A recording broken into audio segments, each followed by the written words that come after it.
तन होता है वहां यदि मन नहीं होता है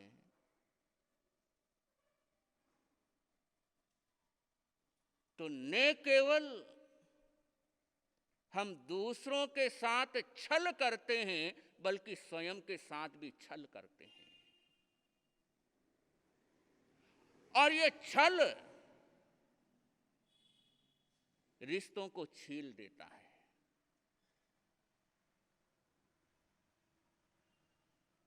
जरा कल्पना करो, बहू का तन तो ससुराल में है लेकिन मन पीहर में है। बहू का तन ससुराल में लेकिन जुबान पीहर की, क्या हाल होगा? रेती तन से ससुराल में है लेकिन गीत पीहर के गाती है कि मारो भाई एड़ो है, मारो भाई मारी भाभी रो कितो ख्याल राखे, कितो ध्यान राखे, मारी माँ मारी भाभ्या रो बेटी समान समझे। अब जब गीत पीहर के मन पीहर में तन ससुराल में, क्या होगा? जिंदगी में होगा क्या? रिश्तों में क्या होगा?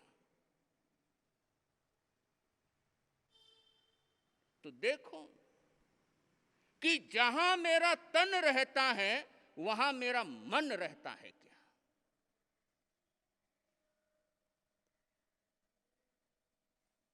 सासू का तन अपनी बहू के पास,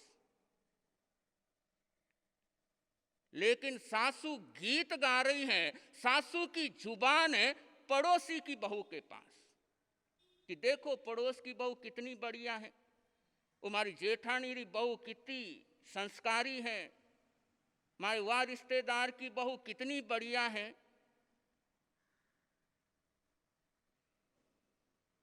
अब जुबान कहीं और है, तन कहीं और है। तो बहू और सास का रिश्ता कैसा हो जाएगा?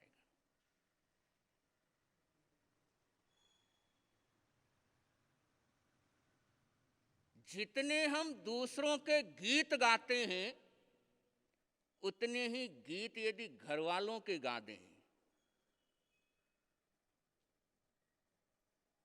तो जिंदगी कितनी अच्छी हो जाए। जितनी तारीफ हम दूसरों के बहू की करते हैं उतनी तारीफ यदि अपनी बहू की कर दें, हो सकता है। भाई उसकी बहू कितनी बढ़िया है, उसकी बहू कितनी सुसंस्कारी है, उसकी बहू कितनी अच्छी है, ये गीत तो गाते हो ना।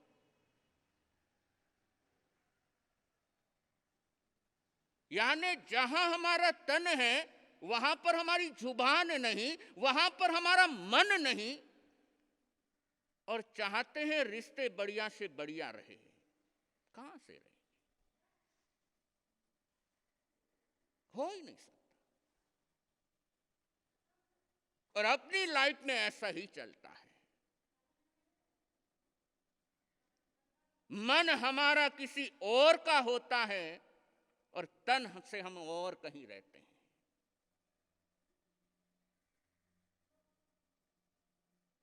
तन तपस्या का, मन वासना का हो गया तो जिंदगी के अंदर कमल खिल नहीं सकते, जिंदगी में कीचड़ ही पैदा होता है। तन तो तपस्या का हो गया, उपवास करके बैठे हैं, लेकिन मन तपस्या का नहीं है। शरीर से तो तपस्या हो रही है, उपवास का पचखान भी लिया है, लेकिन मन तपस्या का नहीं हुआ।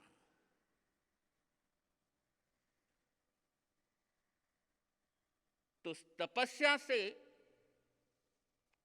जीवन में कमल के फूल खिल नहीं सकते।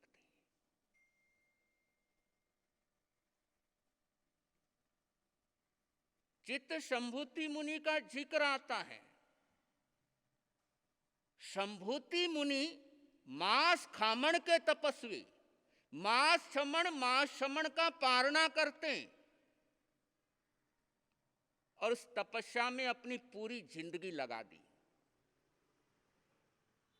पूरी जवानी लगा दी तपस्या करते करते। लेकिन ऐन वक्त पर तन तो तपस्या का रहा लेकिन मन वासना का हो गया। राजा की रानी को देखा, मन तपस्या वाला नहीं रहा। परिणाम स्वरूप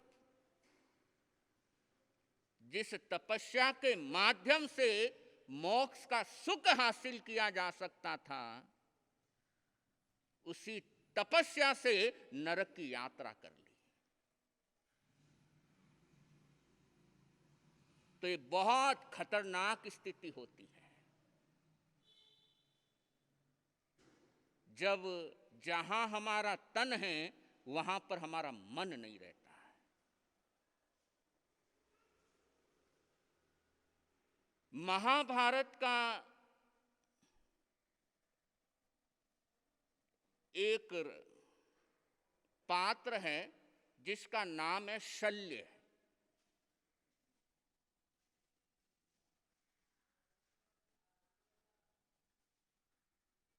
शल्य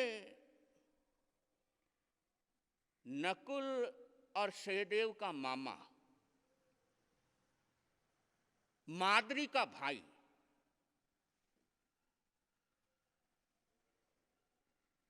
शल्य शरीर से दुर्योधन के साथ है,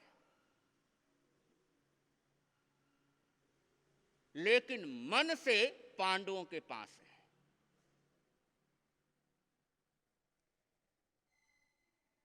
सारथी कर्ण का बना हुआ है, रथ कर्ण का चला रहा है, गीत अर्जुन के गा रहा है। देखो अपनी लाइफ को कि मेरी जिंदगी कहीं शल्य की तरह तो नहीं है। शल्य रथ कर्ण का चला रहा है, गीत पांडवों के गा रहा है।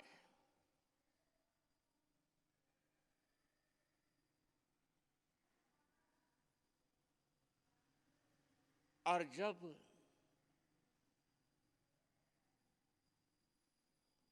जिस घर में रहते हैं उस घर के हम गीत गा नहीं पाते, जिन सदस्यों के साथ रहते हैं उन सदस्यों के हम गीत गा नहीं सकते, और उसके सामने यदि परायों के गीत गाएंगे तो अपने का उत्साह खत्म होगा या नहीं होगा।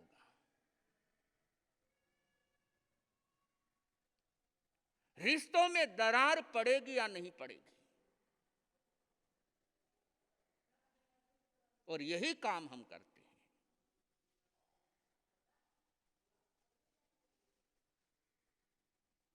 इसलिए जिंदगी में शल्य का रोल मत निभाओ। कर्ण का रथ चला रहा है और रथ चलाते चलाते अर्जुन की प्रशंसा कर रहा है कि अर्जुन जैसा धनुर्धर है नहीं। अरे जिसने भीष्म पितामह जैसे को धूल चटा दी, तो कर्ण तुम अर्जुन के सामने कैसे टिकोगे। हतोत्साहित कर रहा है।